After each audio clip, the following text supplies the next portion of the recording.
હાલો મિત્રો, કેમ છો? તારીખ આજે 4 સપ્ટેમ્બર 2025 ને ગુરુવાર, ગુજરાતી તિથિ ભાદરવી સુદ અને બારસ। આइए આજના મુખ્ય સમાચારમાં દેશભરના તમામ મોટા સમાચારો પર એક નજર કરીએ। ટ્રમ્પના ટેરિફ વચ્ચે ભારત માટે ખુશીના સમાચાર। હવે ભારત અને યુરોપ વચ્ચે ખુલશે નવો વેપાર માર્ગ। કેન્દ્ર સરકારના જીએસટી માળખામાં ફેરફારથી ખેડૂતોને મોટી રાહત। ટ્રેક્ટર, કૃષિ ઉપકરણો, સિંચાઈના સાધનો અને ખાતરો જેવી આવશ્યક વસ્તુઓ સસ્તી થશે। આજથી જીએસટી કાઉન્સિલની બેઠક શરૂ। રોજિંદા જીવનમાં વપરાતી 250થી વધુ વસ્તુઓ સસ્તી થશે। કેજરીવાલની આકરી ટીકાકારક સ્વાતિ માલીવાલે નમતું જોખ્યું। પંજાબ માટે 1 મહિનાના પગારનું આપ્યું બલિદાન।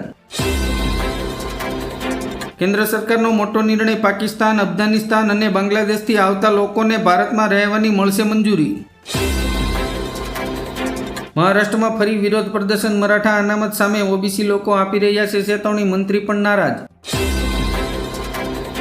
ભૂતપૂર્વ વડાપ્રધાન નહેરુનું પ્રથમ સત્તાવાર નિવાસસ્થાન 1100 કરોડમાં વેચાયું। કપાસનું ઉત્પાદન કરતા ખેડૂતોને કેન્દ્ર સરકારની મોટી રાહત। એમએસપીથી ખરીદી માટે વિક્રમજનક કેન્દ્રો શરૂ કર્યા। ઓબીસી અનામત પર ભાજપના એમએલએ પીકે પરમારનું મોટું નિવેદન। આપણા ભાગનું અનામત સમૃદ્ધ જ્ઞાતિઓ લઈ જાય છે। ગુજરાતની રાજનીતિમાં નવો વળાંક। એક સાથે 500થી વધુ લોકો આપમાં જોડાયા। ભાજપ કોંગ્રેસને મોટો ઝટકો। ટેકાના ભાવે ખરીદીનું પોર્ટલ ફરી કાર્યરત થતાં એક જ દિવસમાં 2,17,000 ખેડૂતોએ ઓનલાઈન નોંધણી કરી। ભારતે અફઘાનિસ્તાનને રાહત સામગ્રી દિલ્હીથી નહીં પણ કાબુલથી મોકલતા થયો હોબાળો। વાહન ચાલકો માટે ખુશીના સમાચાર। દિલ્હી મુંબઈ એક્સપ્રેસ વેનું ભરૂચથી અંકલેશ્વર સુધીનો હિસ્સો બિનસત્તાવાર રીતે શરૂ કર્યો। મુંબઈના પ્રિય પાવનું ભવિષ્ય જોખમમાં। લાકડાની ભટ્ટીના કારણે પાવ બનાવવાની પરંપરાગત રીત પર પ્રતિબંધ।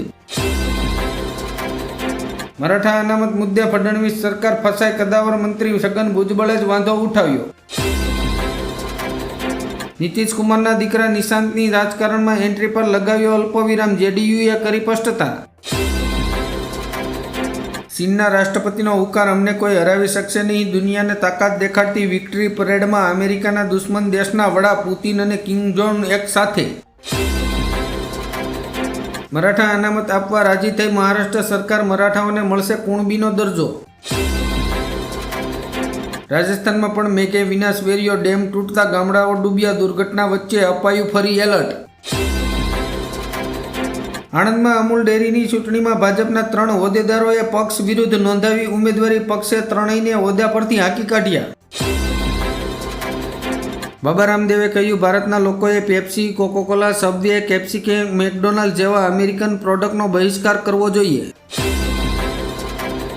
ટ્રમ્પના 50% ટેરિફથી બિકાનેરના ઊનના વેપારીઓની મુશ્કેલીઓ વધી। કેન્દ્ર સરકાર પાસે રાહતની કરી માંગ।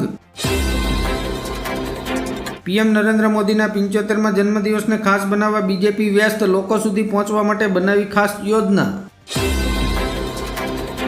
સ્વાસ્થ્ય ક્ષેત્રમાં મોટી રાહત। હેલ્થ ઇન્સ્યોરન્સ અને મેડિકલ સાધનો થયા સસ્તા। પંજાબમાં 37 વર્ષ બાદ આવેલા વિનાશક પૂરથી 23 જિલ્લાના 1400 ગામડાઓ પૂરગ્રસ્ત। શાળા કોલેજો 7 સપ્ટેમ્બર સુધી બંધ। ગુજરાત સરકારે રાજ્યના 1,75,00,000 વીજ ગ્રાહકો માટે લીધો મહત્વનો નિર્ણય। હવે 100 યુનિટ વીજ વપરાશ પર થશે 15 રૂપિયાનો લાભ। મોદીની ફરી ફજેતી કરી નાખી। ટ્રમ્પના સલાહકારકે કહ્યું, મોદી, પુતિન અને જિનપિંગ સાથે બેડ પર। મરાઠા અનામત આંદોલનમાં ઉપવાસ પર બેઠેલા મનોજ જરાગેને મુંબઈનું આઝાદ મેદાન ખાલી કરવા હાઈકોર્ટનો આદેશ। મુંબઈ હાઈકોર્ટના આદેશ પછી પણ મનોજ જરાગેએ કહ્યું, હું મરી જઈશ તો પણ આ ધરતી પરથી ઉઠીશ નહીં। હની ટેપમાં ફસાવીને ધર્મ પરિવર્તન કરતા મૌલવી સહિત 4ની બરેલીમાંથી કરાઈ ધરપકડ। રાજકોટના ટીઆરપી ગેમ ઝોન અગ્નિકાંડના આરોપી મનસુખ સાગઠિયાને સુપ્રીમ કોર્ટ દ્વારા મળી રાહત। ભારતની પહેલી make in India ship PM મોદીએ કરી લોન્ચ। સેમિકન્ડક્ટર પર રાખ્યો મોટો ટાર્ગેટ। ભારતીય રેલવે અને એસબીઆઈ વચ્ચે થયો મહત્વનો કરાર। રેલવે કર્મચારીઓને મળશે 1 કરોડ રૂપિયાનું ઇન્સ્યોરન્સ કવર। સરકારી શિક્ષકોનું ભવિષ્ય ખતરામાં। સુપ્રીમ કોર્ટનો આદેશ। શિક્ષક પાત્રતા પરીક્ષા પાસ કરો અથવા રાજીનામું આપો। તેલંગાણાના પૂર્વ સીએમ કેસીઆરની પુત્રી કે કવિતાને બીઆરએસ પાર્ટીમાંથી સસ્પેન્ડ કરવામાં આવી. સૌરાષ્ટ્રના માણાવદરમાં રાજકીય વિવાદો વચ્ચે ધારાસભ્યનું કાર્યાલય બંધ, લોકોમાં રોષ ભભૂક્યો. અલંકાર પહોંચી ભારતની સેના, ટેરિફ ટેન્શન વચ્ચે ભારત અને અમેરિકાનો સૌથી મોટો યુદ્ધ અભ્યાસ. અમદાવાદના સરખેજમાં મોટી દુર્ઘટના, 4 યુવકો તળાવમાં ડૂબ્યા, સ્થાનિક લોકોના ટોળે ટોળા ઉમટી પડ્યા. હવામાન વિભાગની આગાહી, 4 થી 7 સપ્ટેમ્બર સુધીમાં સૌરાષ્ટ્ર, દક્ષિણ ગુજરાતમાં ભારેથી અતિભારે વરસાદ ખાબકશે. અફઘાનિસ્તાનમાં ફરી ભૂકંપ, 5.2 ની તીવ્રતા નોંધાઈ, અગાઉના ધરતીકંપમાં 1400 લોકોના મોત. અંબાજીને સ્વચ્છ રાખવા માટે પદયાત્રીઓ માટે ખાસ ઓફર, 10 પ્લાસ્ટિકની બોટલ આપો અને 1 બોટલ સ્ટીલની લઈ જાઓ.